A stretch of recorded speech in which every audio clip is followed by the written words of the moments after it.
próspera e moderna. Зрештою, це все для свободи, не тільки України.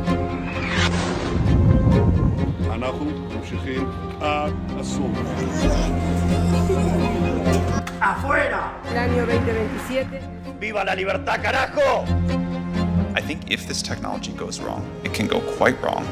Vamos a conceder una amnistía a las personas encauzadas por el proceso. Gracias.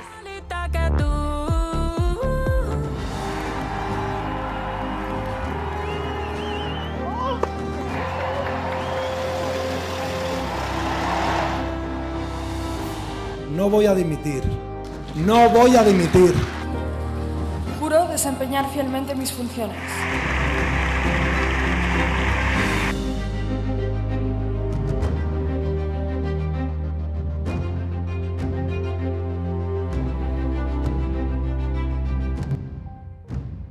En este complejo de edificios que estáis viendo es donde están las redacciones del País, el Diario AS y el HuffPost. Desde aquí se han ido generando a lo largo de todo este año las entrevistas, los reportajes, las columnas de opinión, los análisis con los que os hemos ido contando todo lo que ha pasado en el año 2023. Bienvenidos a todos los que nos estáis viendo a través del canal de televisión del País, en teles conectadas o a través de la aplicación de TVFi, y a los que nos seguís también en la web del periódico, de Cadena Ser, del HuffPost o del Diario AS. A partir de ahora os vamos a proponer un viaje más o menos cronológico por lo que ha sido el año 2023 a través de 23 personajes que han sido protagonistas, pero que también lo van a ser en el año 2024. De momento vamos a ir a la segunda planta. Es un viaje a través de esos personajes, no solamente con imágenes y sonidos. En 12 ocasiones hemos pedido a periodistas que analicen la importancia de estos personajes durante todo este año y durante el año que viene. Bueno, de momento, bienvenidos a la redacción del País.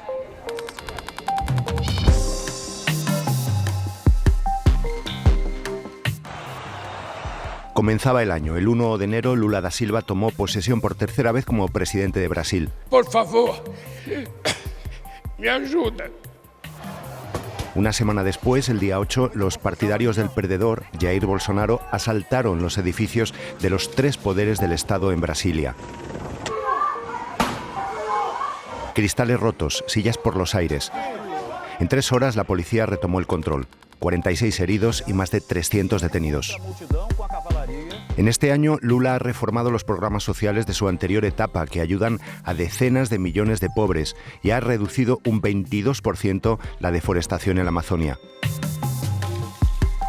Para 2024 hay señales de alarma. Brasil es productor de petróleo y a partir de enero entra como país observador en la OPEP.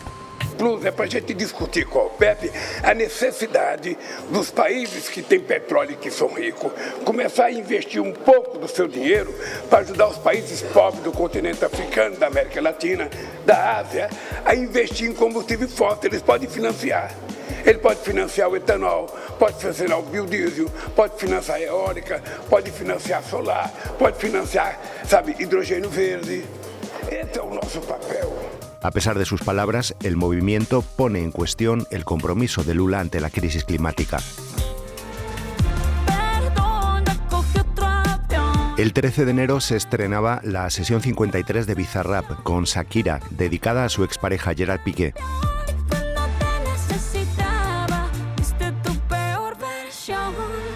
En 24 horas se convirtió en la canción en español más escuchada en Spotify. 14 millones de reproducciones, más de 50 millones en YouTube. La cantante ha recuperado los escenarios. Hizo este repaso a sus grandes éxitos en los premios MTV.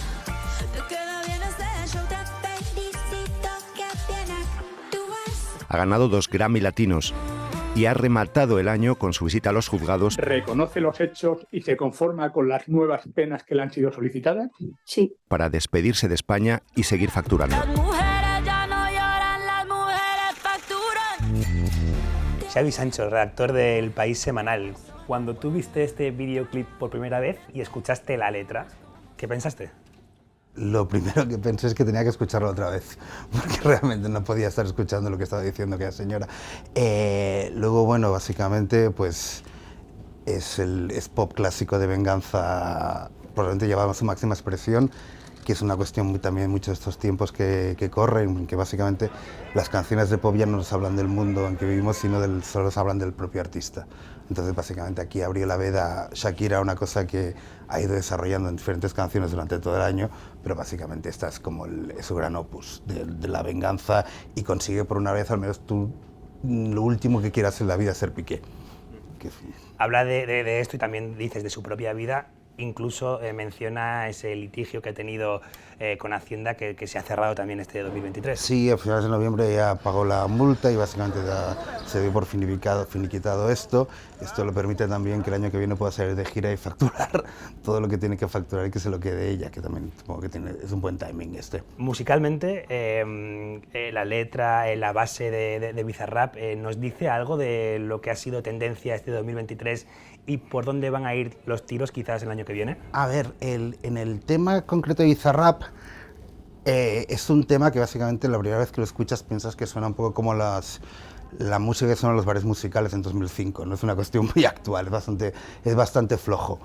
En cambio, sí que después, meses más tarde, Shakira sacó El Jefe, y ahí sí que la forma que tiene de adaptarse y de apropiarse del regional mexicano, que sí que ha sido una tendencia muy gorda este año, sí que yo creo que es bastante más exitosa que el de Bizarrap. El tema con Rauw Alejandro era una especie de reggaetón pop que estaba realmente bien, y el tema con Karol G era una cosa más de reggaetón de manual, que nos confirma que el reggaetonista que le sacudan un poco el polvillo ya, porque está quedando un poco así. Entonces, lo que viene el año que viene de Shakira, pues básicamente yo creo que va a seguir siendo ensayo y error con todas las tendencias que pueden haber, porque básicamente ella no está siendo proactiva, está siendo reactiva. Cuando sucede algo, ella, como Madonna en los 90, básicamente va muy rápido y se apropia de ello.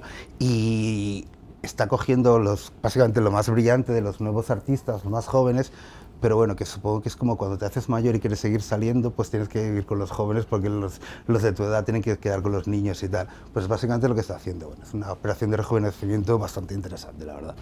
Y estos temas tienen que ver con lo que vamos a escuchar también el año que viene en general, ya no solamente de Shakira. En el panorama de la música, ¿la tendencia va por estos caminos? Sí, a ver, yo creo que lo del Jefe, que es lo del tema del regional mexicano, yo creo que va a seguir pegando y va a seguir estando bastante potente, porque es como, porque de alguna manera el reggaetón tiene ciertos síntomas de agotamiento, a no ser que haya una reformulación, que bueno, hay un disco de Tiny, que apareció este año también sobre el reggaetón, que sí que intenta sentar las bases un poco de modernización del asunto, pero yo lo veo más por el regional mexicano en este aspecto, sobre todo para proseguir con esa especie de dominación mundial de la música latina, que es básicamente lo más interesante que hay en el mundo ahora.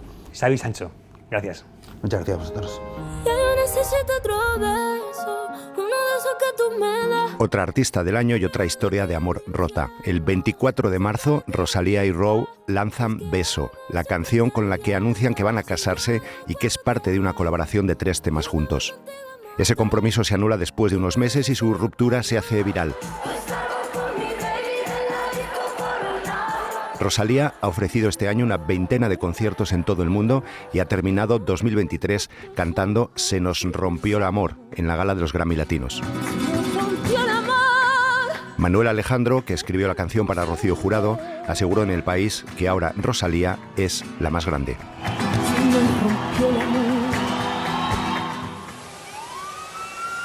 Una caravana de coches oficiales llegaba el pasado 6 de febrero a lo que parecía una gran nave industrial. De uno de ellos bajaba Nayib Bukele. Este hombre vestido de manera informal es, desde 2019, presidente de El Salvador. Y esta es la macrocárcel que ha construido para encerrar a 12.000 pandilleros. Las imágenes dieron la vuelta al mundo alertando de las condiciones de los presos, pero en su país la mano dura contra la violencia le ha llevado a índices de popularidad del 90%. En 2024 quiere volver a presentarse a las elecciones. La Constitución se lo impide, así que ha inventado una trampa: pedir al Congreso una excedencia de unos meses para poder ser candidato. Y el Congreso se la ha concedido. Nayib Armando Bukele Ortiz solicitando licencia a este órgano legislativo del 1 de diciembre del 2023 al 31 de mayo del 2024.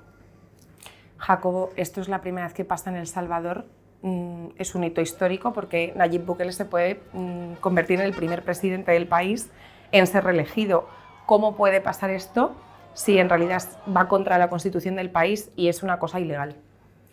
Bueno, estas cosas ocurren en un momento de manejo de la popularidad cuando más alta está, y entonces agarrándose a una interpretación bastante retorcida de uno de los artículos de la Constitución, pues habilita su posibilidad de reelegirse, pero principalmente se basa en que tienes un control prácticamente total del Poder Judicial, un control prácticamente total del órgano legislativo y por supuesto del Ejecutivo. Entonces ese control prácticamente total de todos los poderes del Estado, sumado a unos índices de popularidad de los más altos de América Latina, pues te llevan a la posibilidad de reelegirte sin que haya una sola voz disconforme ni que haya nadie que te pueda llevar la contraria. Entonces, ese es el resultado de lo que estás mostrando. Jacobo, tú eres el único o el último de los periodistas internacionales que ha podido entrevistar a Nayib Bukele justo hace 3 años. ¿Cómo has vivido o cómo has visto la progresión de la popularidad y el apoyo que está recibiendo con este tipo de medidas? Bueno, suelo decir, a mí el fenómeno de Bukele me parece uno de los fenómenos políticos y sociales más interesantes que han pasado en América Latina en el siglo XXI, por supuesto, e incluyo parte del siglo XX. No es chavismo, no es castrismo, es un fenómeno diferente, que ligado y de la mano de las redes sociales, de una conexión con la juventud y con un manejo de la dialéctica política, ha conseguido que en uno de los países más empobrecidos de América Latina, en uno de los países más violentos, pues un señor, un tipo que usa gel y que usa gomina y que usa pañuelo de Hermès, haya conseguido encandilar y conquistar a los casi 5 o 6 millones de salvadoreños. Creo que es un fenómeno que tiene un poquito de redes sociales, de nueva forma de comunicar, de nueva forma de manejo de la política, de un desprecio total a las instituciones y a lo que es la tradición, a la historia, da igual que sean los acuerdos de paz, la Constitución, como los órganos judiciales que le lleven la contraria. Entonces creo que todo ese conjunto mezclado en un solo bote te sale un fenómeno de populismo 3.0, 4.0, que ha dado la vuelta a lo que habían sido las divisiones tradicionales derecha-izquierda en América Latina. Entonces, su popularidad ha ido de la mano de una política muy efectista y efectiva, que ha ido aniquilando cualquier contrapoder hasta ser él la única voz de referencia para los salvadoreños. ¿Qué posibilidades hay de que haya un partido que venza a lo que es el fenómeno de Nayib Bukele? Hoy por hoy no hay nadie, ningún partido de la oposición que pueda, y nadie, ninguna voz dentro de El Salvador que pueda hacer frente al fenómeno Nayib Bukele. Nayib Bukele volverá a ganar y volverá a ganar por goleada. Las únicas voces discordantes han venido de la comunidad internacional, han venido de las organizaciones de derechos humanos, han venido de los familiares de víctimas que desde dentro de El Salvador intentan contrarrestar ese discurso triunfalista. A Nayib Bukele lo acabará tumbando en algún momento cuando estas políticas que hoy se han aplicado con mano de hierro, pues empiecen a hacer aguas, cuando su política económica, que está muy ligada a las criptomonedas, empiece a no funcionar, o cuando la seguridad, que es su gran baza, pues empiece a dar síntomas de debilidad. Pero hoy por hoy, a nivel político, no solo no hay nadie que le contrarreste, sino que su efecto expansivo corre el riesgo y acabará contagiando al resto de países de América Central. Guatemala, Honduras, Nicaragua, acabarán sacando pequeños buquelitos que imiten una figura tan exitosa en lo político como Nayib Bukele. En el mes de abril, una de esas historias increíbles, una serie de fotos publicadas en esta revista, volvían a abrir el debate sobre los vientres de alquiler, la maternidad, incluso la salud mental. La revista Hola publicaba esta exclusiva de Ana Obregón. Vaya portada esta, ¿no, Martín? Sí. Una de las más inesperadas del año, ¿no? Sin duda, en el sector de lo que es la prensa del corazón, esta es considerada una de las portadas de 2023, no solo por la relevancia que tuvo a nivel social, sino incluso político, ¿no? Quiero decir, y la relevancia internacional. Toda la prensa mundial se hizo eco de Ana Obregón, una estrella española de 68 años que decidía ser madre por vientre de alquiler. Y aquí es madre, pero una semana después da la exclusiva como abuela. Efectivamente, en esta primera portada pues es ella madre, y a la semana siguiente ya da la exclusiva, da la entrevista en la que explica de qué manera fue madre y revela que en realidad ha sido madre por vientre de alquiler, pero con el semen de su hijo fallecido. Esto nadie lo sabía, ¿no? Ella guardó el secreto muy bien, ¿no? O había rumores de que ella preparaba algo. No, de hecho nadie lo sabía. De hecho, 2 semanas antes había dado una entrevista a El País en la que estaba hablando de lo mal que estaba, de lo deprimida que estaba, de las pocas fuerzas que tenía para seguir viviendo. Entonces sorprendió todavía más, ¿no? Porque solo 2 semanas antes de que saltara la noticia de que se convertía en madre y abuela, pues era inesperado, ¿no? Una persona que estaba deprimida y sin fuerzas para vivir, pues decidiera dar este paso. Entonces, si realmente estaba en su sano juicio para hacer esto, e incluso el debate sobre el duelo, ¿no? Una persona que está sufriendo el duelo no solo por la pérdida de su hijo, sino también porque había perdido a sus padres ella en muy poco tiempo, pues cómo se procesa ese duelo y si esto que ha hecho no es parte de una manera, ¿no? de superar ese duelo. De hecho, esta portada llegó incluso a debatirse en el Congreso de los Diputados. Hay que recordar, Irene Montero, en ese momento ministra de Igualdad, habló de esclavitud de la mujer, recordó que el procedimiento de vientre de alquiler no es legal en España y que de hecho hay un gran abismo legal que de hecho ningún partido quiere debatir. ¿Y crees que Ana Obregón puede ampliar la familia? ¿Le puede dar hermanitos o hermanitas a Ana Sandra?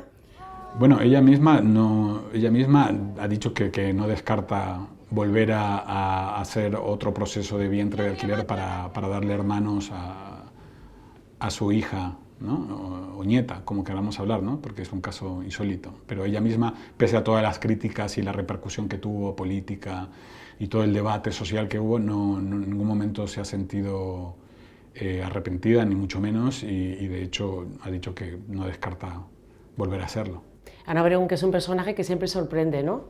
Sí. Traspasa, ¿no?, los límites del corazón, de... Sí, en este caso es curioso porque cuando su hijo Alessandro Lecchio era pequeño, el niño detestaba a los medios de comunicación que le siguieran los paparazzi, y de hecho gracias un poco a ella y a las denuncias que presentó en su día, se logró que, por ejemplo, se pixelara a los menores de edad en España. Los hijos de famosos menores de edad se pixelan en parte gracias a Ana Obregón.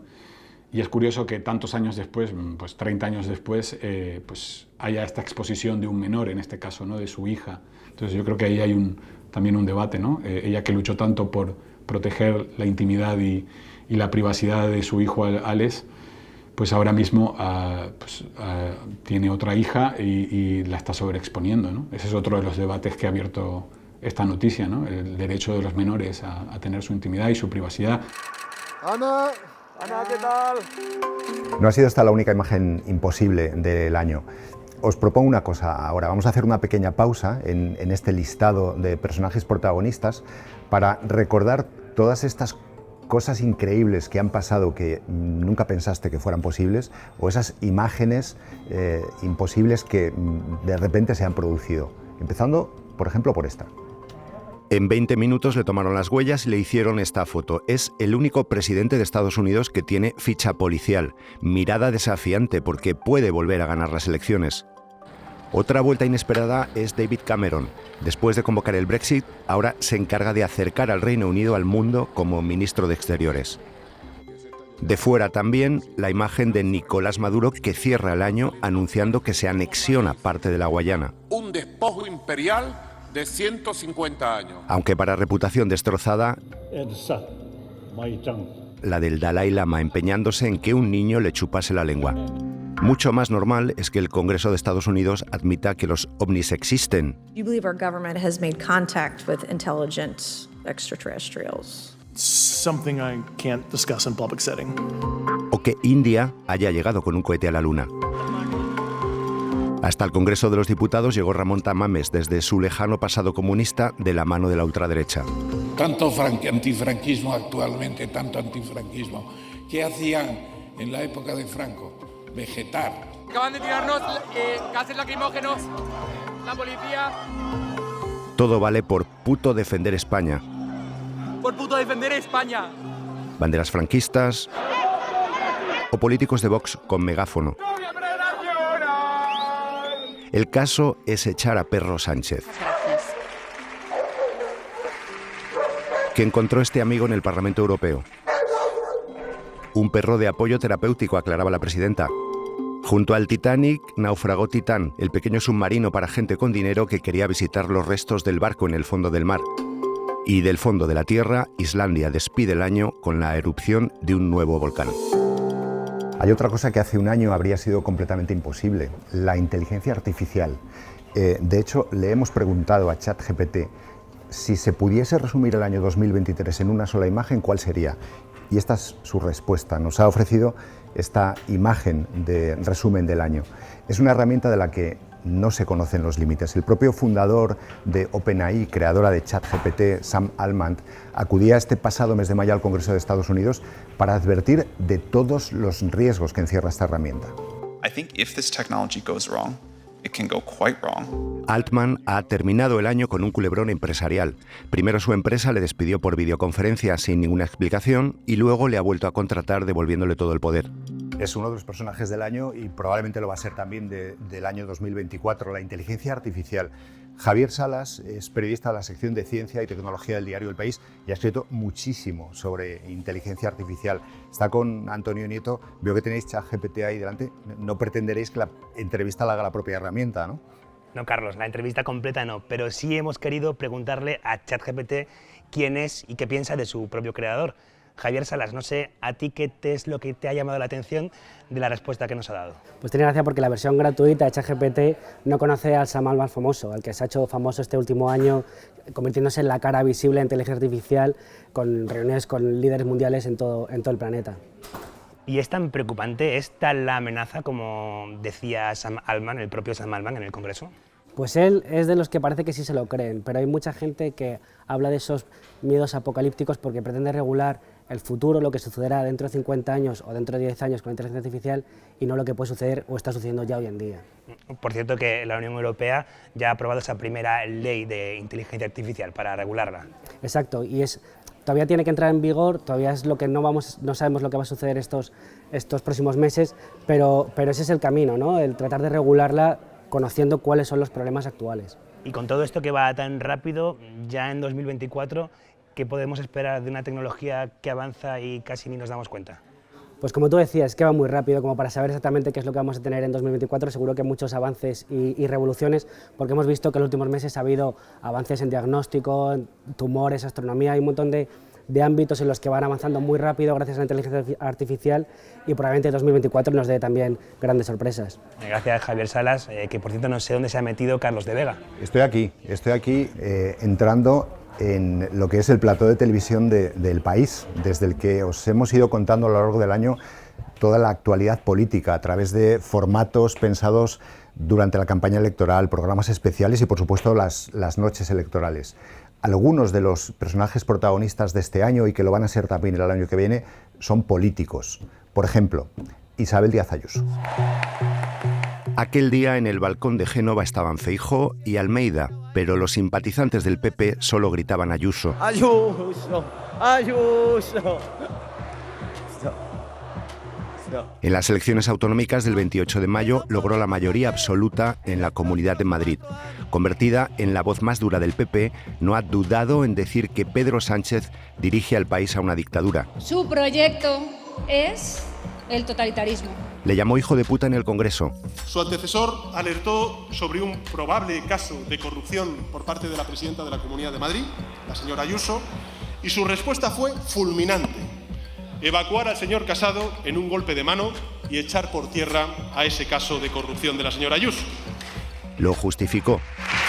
Si yo, en esa tribuna de oradores, aprovecho e insulto a su familia, lo mínimo es que usted diga por abajo, al menos, me gusta la fruta. y cierra el año hablando de nuevo de Pedro Sánchez. Que este proyecto no es que tenga las horas contadas, es que nunca debió haber nacido, porque lo que tenía de trasfondo era totalmente ilegítimo. En las elecciones locales y autonómicas el PP recuperó poder y no dudó en pactar con Vox para conseguir gobiernos como el de Valencia, Baleares o Extremadura, después de que su candidata se comiese estas palabras. En Vox lo único que he encontrado han sido zancadillas, desunión y ansia. Tras el adelanto de las elecciones generales, casi todas las encuestas anunciaban el triunfo claro de Alberto Núñez Feijóo. Casi todas, porque la de 40dB para El País y Cadena SER advirtió siempre que todo estaba muy igualado.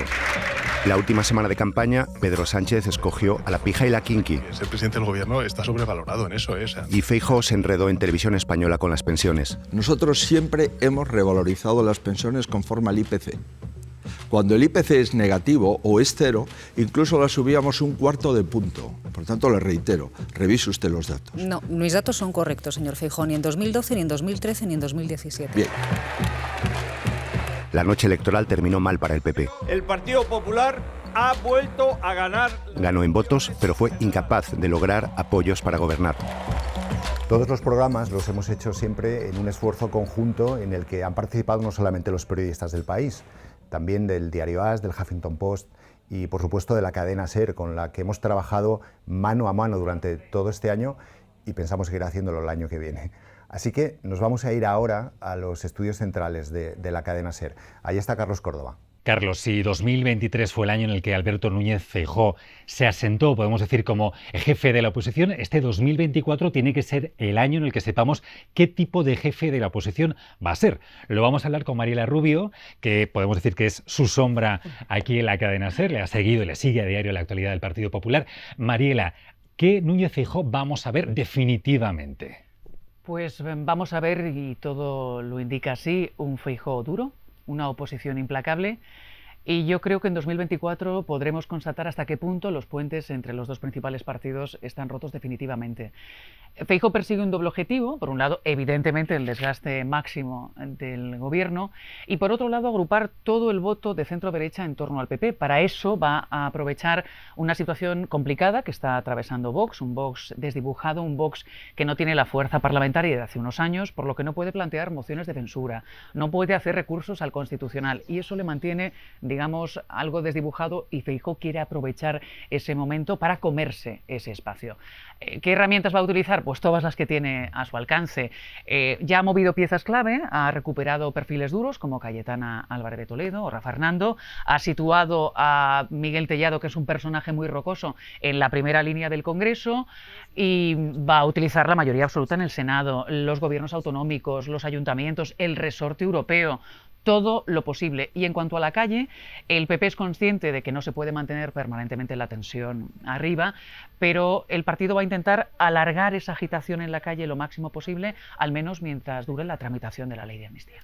Y todo en un año, recordemos, muy electoral, con 3 citas electorales además importantes, de las que va marcando la agenda, ¿no? Sí, importantísimas. El PP no puede perder la mayoría absoluta en Galicia, eso sería una debacle sin parangón, y no es que el partido esté contemplando seriamente esa posibilidad, pero bueno, reconocen que los cambios de liderazgo, y en Galicia ha habido uno, Feijóo ha dado paso a Alfonso Rueda, son siempre momentos delicados. De ahí que haya voces en el partido que apuesten por adelantar unas elecciones que corresponderían al mes de julio a el primer trimestre del año, y así, digamos, utilizar el malestar de la amnistía como viento de cola. En las elecciones vascas el panorama es absolutamente distinto. El PP sabe que ahí va a jugar un papel más modesto, aspiran a subir quizá 2, 3 diputados, tienen un nuevo líder, Javier de Andrés, que pretende pescar en el caladero del PNV agitando la bandera de la economía y la gestión. Tiene grandes expectativas el PP en las elecciones europeas, ellos quieren convertirlas en un plebiscito sobre Sánchez y la amnistía, y creen que se dan las condiciones. ¿Por qué? Pues por 2 claves. Una, porque consideran que el votante socialista descontento puede utilizar las europeas, ¿no?, por la distancia, para castigar a Sánchez especialmente, y 2, porque ahí el miedo a Vox y el miedo a un gobierno de coalición PP-Vox, que jugó un papel tan determinante el 23J, ahí se desdibuja. Así que el PP tiene grandes expectativas sobre las elecciones europeas. El misterio es quién será su cabeza de lista, pero todas las miradas se dirigen a Esteban González Pons. ¿Tú crees que a estas alturas el liderazgo de Feijóo podemos decir que está consolidado? yo creo que existe un consenso claro en el partido acerca de que Feijóo ha cosido bien las siglas, ¿no? Ha unido a todos los sectores del partido y hoy por hoy nadie cuestiona su liderazgo. Si 2023 sale según lo planeado en ese nuevo ciclo electoral y nada se sale del guión, nada tenía por qué cambiar, ¿no? Esta situación se mantendrá. La duda es si el PP abrirá en 2024 o no el melón ideológico. Como el partido no ha celebrado desde la época de Mariano Rajoy un congreso ordinario, todos han sido extraordinarios, digamos las ideas, el ideario del PP, lo que está por escrito sigue siendo el mismo de 2017, ¿no? Y hay cosas que actualizar, como la posición sobre el aborto, la gestación subrogada. Génova dice que no quiere abrir ahora el asunto ideológico, pero un año da para mucho, incluso para cambiar de opinión. Feijóo sigue siendo un misterio todavía en algunos aspectos, ¿te parece? Yo creo que llegó como un misterio. Había muchas suspicacias, sobre todo en el sector más duro del partido, pero creo que con los movimientos que ha dado en las últimas semanas ha dejado bastante contentos incluso a los sectores que eran un poco reacios, que eran los de la ala dura del partido. Lo veremos en 2024. Mariela, gracias. A vosotros. Seguimos. El 6 de mayo, la abadía de Westminster recibió a Carlos III para su coronación a los 74 años. Más de 2 kilos pesaba esta corona de San Eduardo que Carlos encajó en su cabeza con dificultad, sentado en el trono de madera que han usado los reyes desde la Edad Media. En los bancos de la abadía, su hermano Andrés, que en 2024 puede volver a enfrentarse a la justicia acusado de abuso de menores si prospera la petición de las víctimas para que lo interrogue el FBI. También estaba Harry, que contó en Netflix lo enfadado que está con la familia devorada por la prensa amarilla y que cierra el año sin venir al cumpleaños de su padre el 14 de noviembre. Un par de meses después, el 16 de julio, a unos kilómetros de Westminster, otro Carlos. Alcaraz es el tercer jugador más joven que ha ganado Wimbledon. Acumula ya 36 semanas como número 1 y cierra el año como número 2 de la clasificación, por detrás de Djokovic. 2024 seguirá el duelo con el serbio, con Medvedev, con Sinner y puede que con Rafa Nadal. Ha llegado el momento de volver. De una victoria deportiva a otra que fue mucho más. España volvió a ganar un Mundial de Fútbol. Durante la celebración, este beso forzado a Jenny Hermoso del expresidente de la Federación, Luis Rubiales, fue el detonante para la lucha global por la igualdad de derechos en el deporte. Nadia, ¿ha cambiado el fútbol para siempre después de la victoria española en el Mundial de este año? No sé si el fútbol, aunque creo que técnicamente y tácticamente el fútbol jugado por mujeres en España ha cambiado bastante, pero lo que sí que creo es que no hay marcha atrás. Ha cambiado en España la forma en la que vemos a las mujeres jugar a fútbol, en las que consumimos los partidos de los equipos femeninos, de la selección femenina.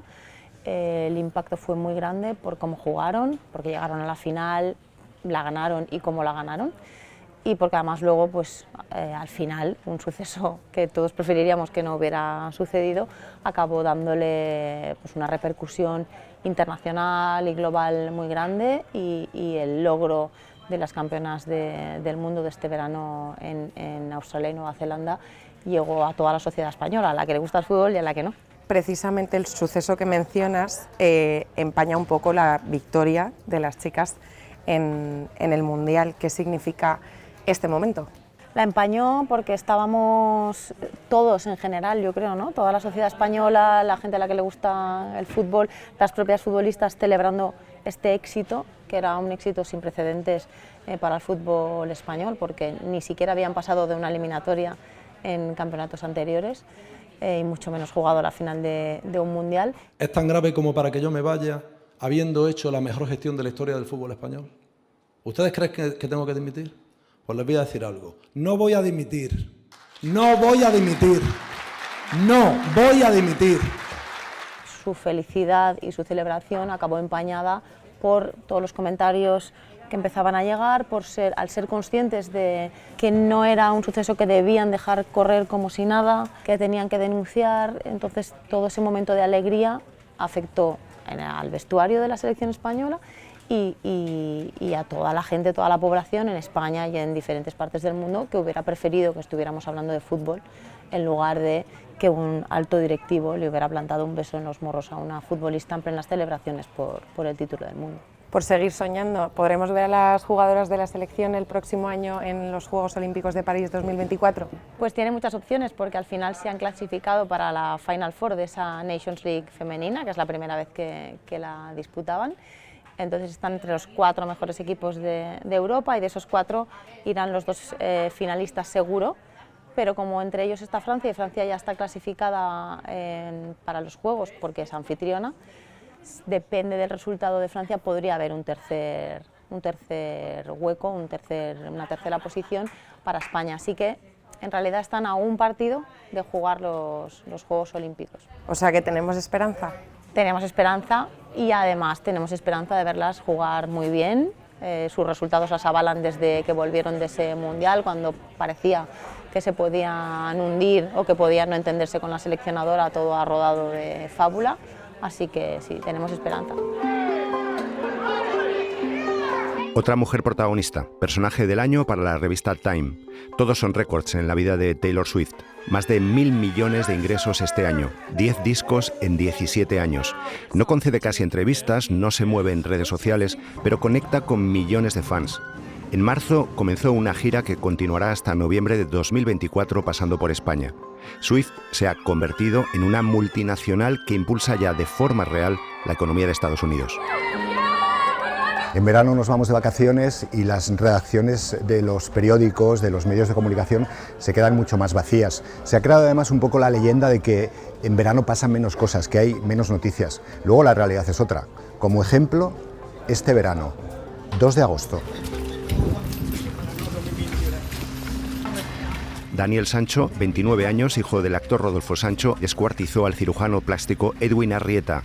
Lo hizo en la habitación de un hotel en Tailandia.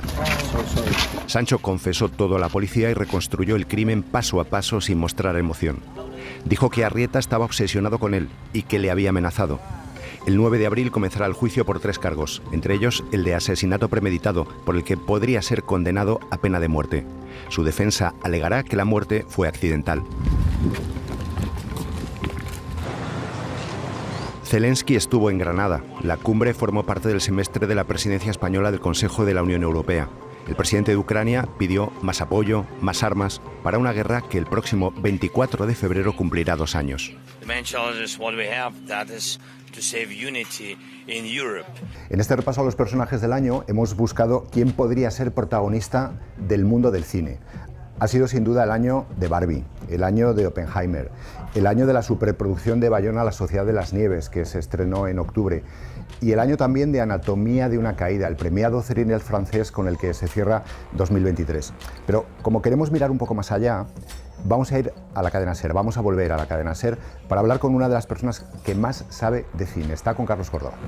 ¿Qué tal, Carlos? Estamos con Pepa Blanes, que es la jefa de cultura de la SER, que por suerte no está viendo hoy una película. ¿Cuántas has visto este año más o menos? Me cuesta hacer el balance, pero yo creo que más de 100 seguro. ¿En serio? Sí, porque claro, en un festival a lo mejor son 20, pues imagínate. Sí. Oye, en 2024, más que de un gran nombre, más bien podemos hablar de un gran apellido del que se habla mucho en materia de cine, que es Coppola. Coppola, o sea, Nepo Babies aquí al poder, porque Francis Ford Coppola, el legendario director, 84 años, va a estrenar una película, no estrenaba desde 2011, y estrenará Megalópolis, que es una película que le ha costado pues casi 40 años levantar, es una cosa con muchísimo dinero, de hecho, él ha dicho, o sea, esto no es un rumor, que ha tenido que vender parte de sus viñedos, parte de sus propiedades para poder financiar la película, y es una película que va a hablar de cómo Estados Unidos ha copiado de alguna manera el Imperio Romano y cómo Nueva York es así como una Roma, ¿no? Por lo que supuso la Roma para todo el imperio.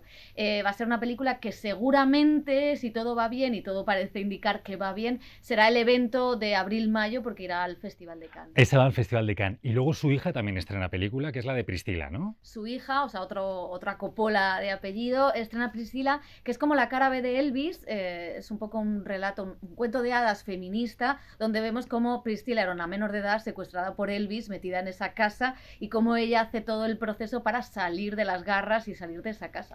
Luego de Hollywood podemos esperar también mucha secuela, ¿no? Está, por ejemplo, Deadpool, está también Cazafantasmas, está Dune. Sí, parece como que no hay muchas ideas o sangre fresca nueva, sino que repiten cosas que han funcionado, ¿no? Está Joker también, otra vez con Joaquín Phoenix, y aquí con Lady Gaga, y está Dune, la parte 2, con Timothée Chalamet, y ojo, porque en esta Javier Bardem tiene muchísimo más protagonismo. Ya que mencionas un nombre español, no hay grandes directores el año que viene españoles que estrenen, ¿no? Pues de momento no hay grandes anuncios, hay pequeñas películas, hay pequeños nombres, pero lo que sí que esperamos es que 2024 sea el año en el que Pedro Almodóvar ruede esa nueva película que ya ha anunciado, que se rodará parte en Nueva York con 2 actrices americanas. Esperemos también conocer el nombre de las actrices pronto y ver... Bueno, no disimules, tú lo sabes, pero no lo puedes decir. No lo sé. ¿No lo sabes? No. Bueno, yo creo que sí que lo sabes.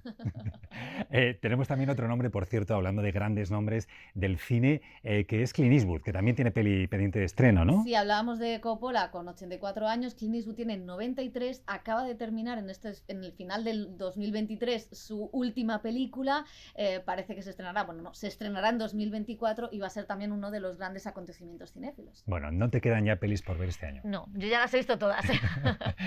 Pepa, muchas gracias. A vosotros. Si hay algo de lo que me siento orgulloso en mi vida, de haber elegido, de haber estado siempre ahí, de haber ayudado, es de ser militante del Partido Socialista Obrero Español. El expresidente del gobierno ha sido uno de los mejores aliados de Pedro Sánchez. En la campaña de las elecciones de mayo levantó el orgullo del votante socialista. Bajo mi gobierno se había terminado ETA, se había puesto fin al terrorismo y me sentía orgulloso de ello. En las generales ridiculizó al PP. Y qué pena, qué triste ver allá a Feijóo y a estos del PP ahí, ir a Bruselas. Y en las últimas semanas no ha dudado en defender la ley de amnistía. Y porque es una ley que mira al futuro, a una España fuerte, a una Cataluña en la que la compartamos. Los que piensan de una manera y piensan de otra. Para eso va a ayudar a la ley de amnistía. Repite que no quiere cargos ni volver a primera línea, aunque la política es imprevisible. Lo sabe bien Yolanda Díaz.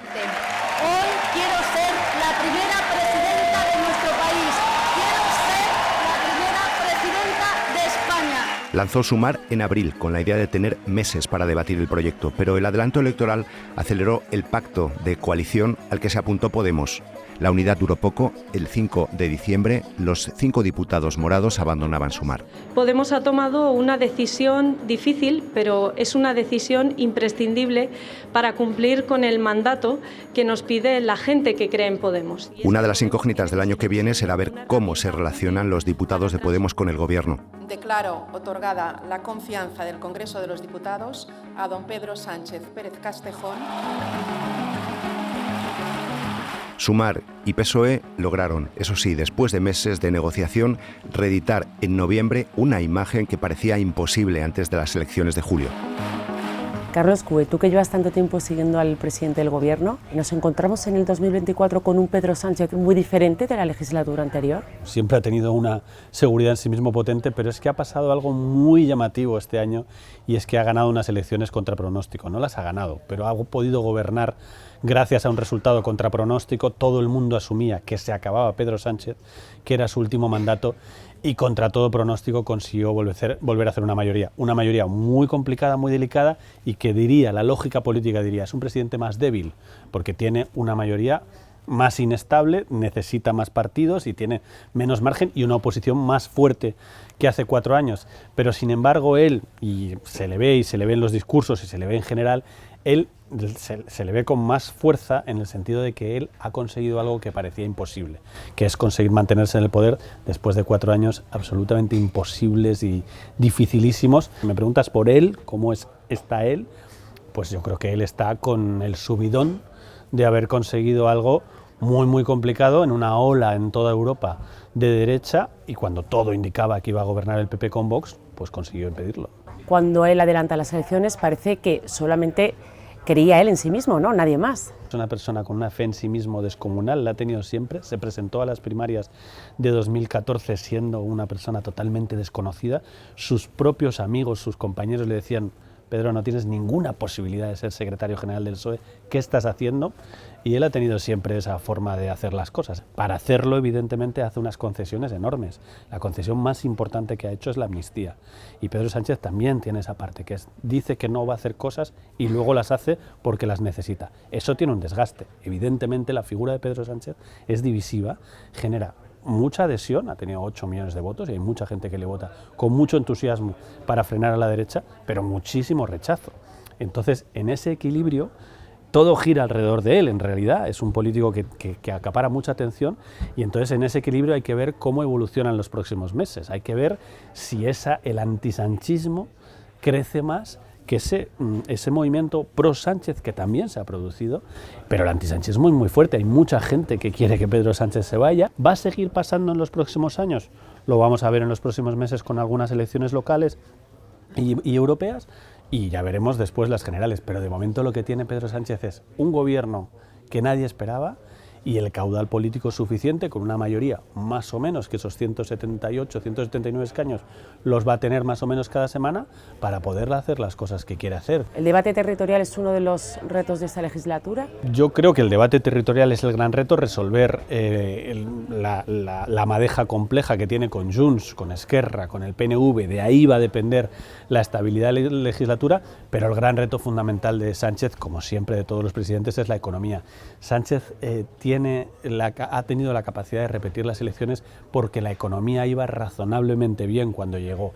Si Sánchez tuviera una crisis económica brutal, con ese antisanchismo que tiene fuerte y con ese desgaste del debate territorial, evidentemente creo que lo tendría mucho más difícil. La gran ventaja de Sánchez para hacer campaña y para ir a las elecciones en general es, oiga, me dicen que rompo España, todo esto, la derecha está diciendo todo eso, pero la realidad, y si escuchas los discursos siempre dice, oiga, pero la realidad es que la gente está comprando más que nunca, los puentes, el turismo está desatado, los niveles de empleo son muy altos.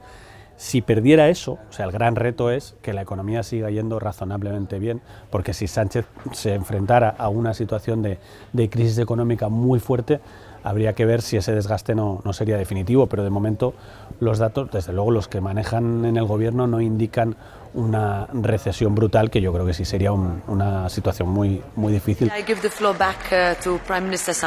Sánchez despidió la presidencia española de la Unión Europea en el Parlamento de Estrasburgo, defendiendo la ley de amnistía y abriendo así la precampaña por las elecciones europeas del próximo 9 de junio. You cannot promise not to give an amnesty until 3 days before the elections and then you give it. ¿Qué sabe usted de las políticas que están desplegando Vox con el Partido Popular? ¿Esa sería también su plan para Alemania, señor Weber? ¿Devolverle a las calles y plazas de Berlín el nombre de los líderes del Tercer Reich?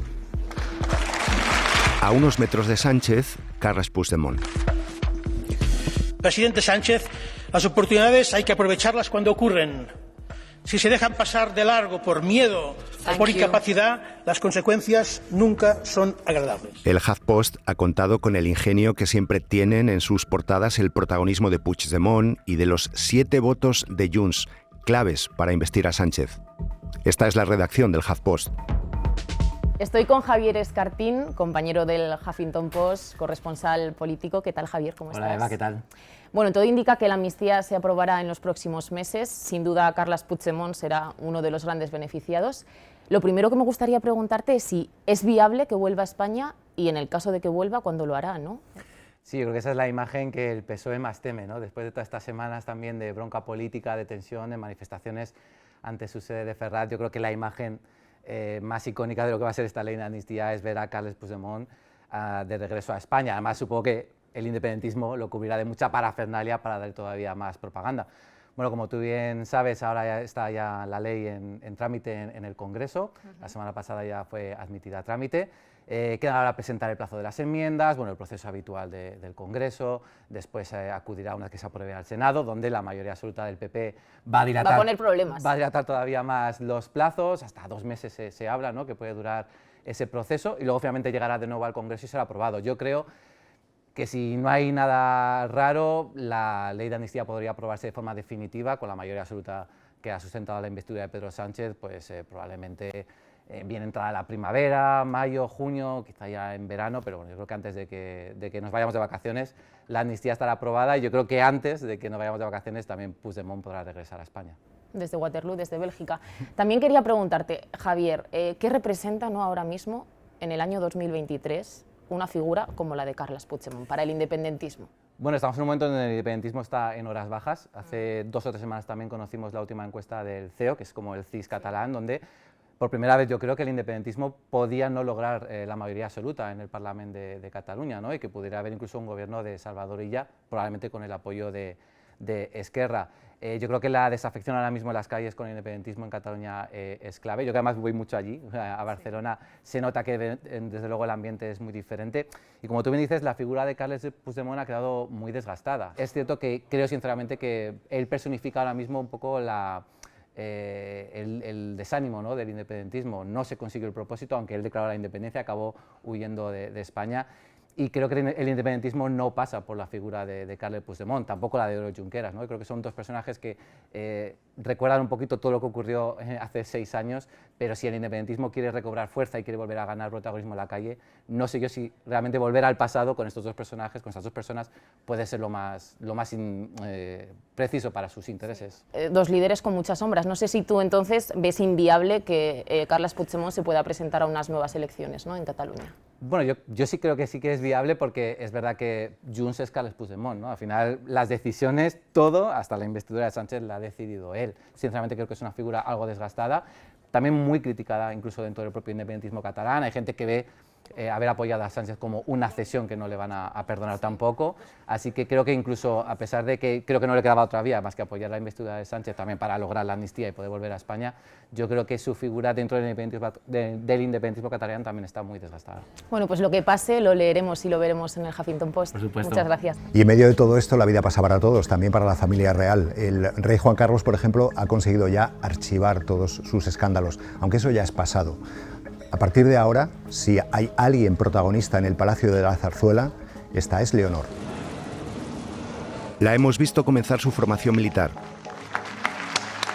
Muy seria, junto a su padre, el 12 de octubre por la mañana, y riendo junto a sus compañeros por la tarde. Y finalmente, en el acto solemne de jurar la Constitución, 37 años después de que lo hiciese Felipe VI. Juro desempeñar fielmente mis funciones, guardar y hacer guardar la Constitución y las leyes. Luz, después de la exposición mediática que ha tenido este año, ¿crees que ha salido bien parada? ¿La hemos podido conocer un poco más? Yo creo que ha salido excelentemente parada para el gran reto que suponía para ella. No olvidemos que estamos hablando de una niña, una adolescente de 17, 18 años. Entonces yo creo que el reto era mayúsculo, lo ha aprobado con nota. Otra cosa es si eres monárquico o republicano, pero Leonor empieza a hacerse carne mortal como heredera al trono. ¿Y la mayoría de edad crees que va a marcar un antes y un después en cuanto a si va a acudir a más actos, va a tener más presencia mediática o no va a volver a un perfil bajo? Yo creo que habrá una mezcla de ambas cosas, porque evidentemente la mayoría de edad significa que su papel de heredera al trono es oficial y que en cualquier evento puede tomar el lugar de su padre, es la heredera al trono. Por otra parte, estamos hablando de una chica que está en formación, está en la Academia Militar de Zaragoza, posteriormente se supone que emprenderá estudios universitarios y necesitará esa privacidad y esa confidencialidad de sus estudios. Creo que habrá una mezcla de ambas cosas, pero teniendo en cuenta que ya no es una desconocida, ni es una niña, ni es una adolescente cualquiera, es la heredera del trono. Y precisamente como heredera al trono, ¿cuáles crees que van a ser los mayores retos a los que se tiene que enfrentar en los próximos meses o en los próximos años? Pues yo creo que lo primero es ganarse cada día ese papel, ¿no? Ese papel de heredera. Su padre se tiene que ganar cada día su popularidad como rey, habida cuenta de los escándalos que hemos tenido que asistir por parte de su padre, Juan Carlos I. Entonces ella, yo creo que es perfectamente consciente, o por lo menos así se lo habrán hecho saber en casa, que su condición de heredera al trono está escrito en la Constitución, pero tiene que ganárselo día a día. La gran incógnita no es si Leonor será popular o no será popular, la gran incógnita es si Leonor llegará a reinar. Pues lo veremos. Bueno, probablemente lo verás tú. Yo no lo sé, es una incógnita. Queda mucho para eso. 7 de octubre. Hamás ataca a Israel. mató a 1.200 personas y secuestró a más de 200 israelíes. Muchas de sus víctimas estaban en este festival de música, cerca de la frontera con Gaza. Ante el ataque terrorista, la respuesta de Israel, la invasión de la Franja de Gaza, matando sin control y sin escapatoria. Milicianos de Hamás, mujeres, niños, casi 20.000 muertos a mediados de diciembre.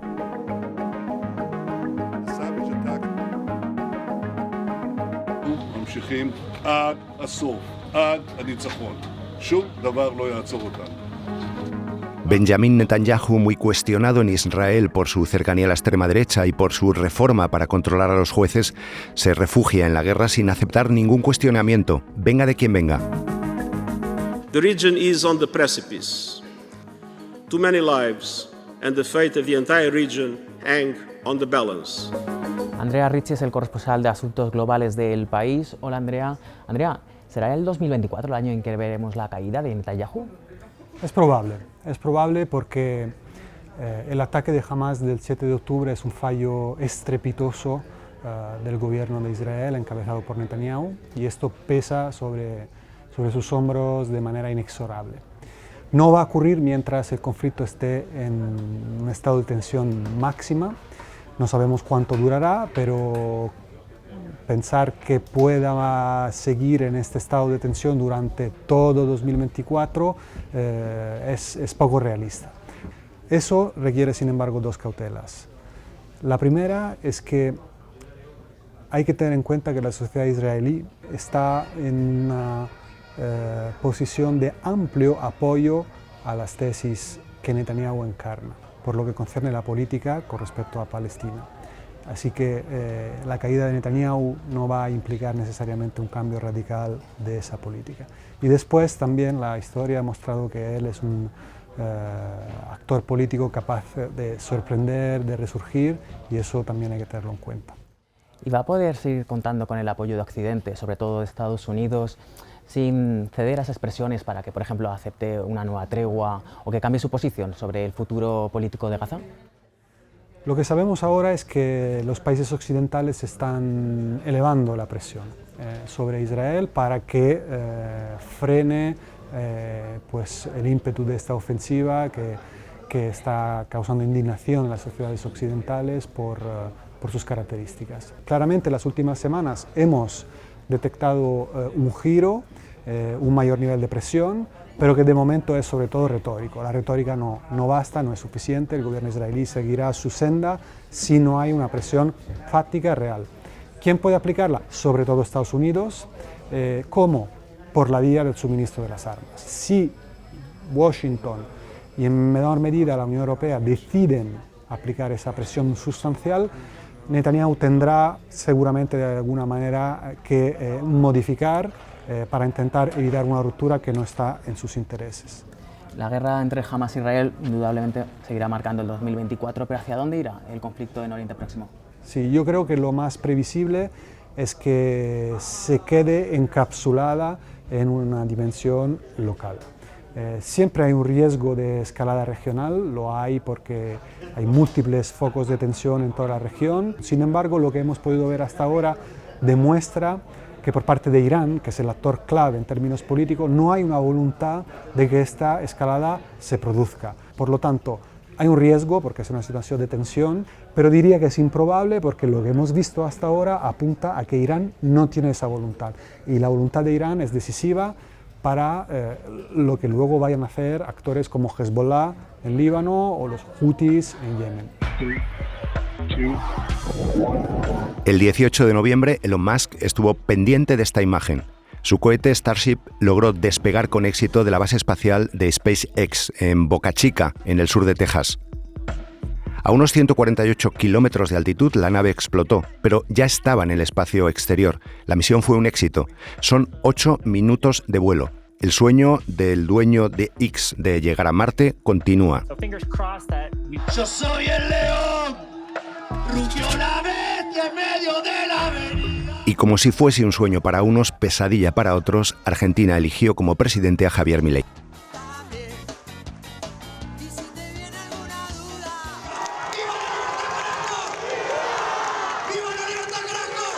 Federico Rivas Molina, gracias por esta conversación con los lectores del País. ¿Cómo estás?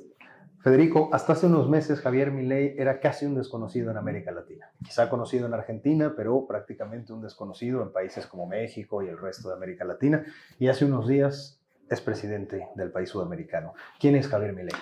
Bueno, Milei es un economista ultraliberal de ultraderecha que había tenido alguna experiencia en el sector privado y en un momento saltó a la televisión. Era un personaje que empezaron a invitarlo a los programas de televisión de debate porque tenía una particularidad, le gustaba gritar, insultar con ideas muy así radicales.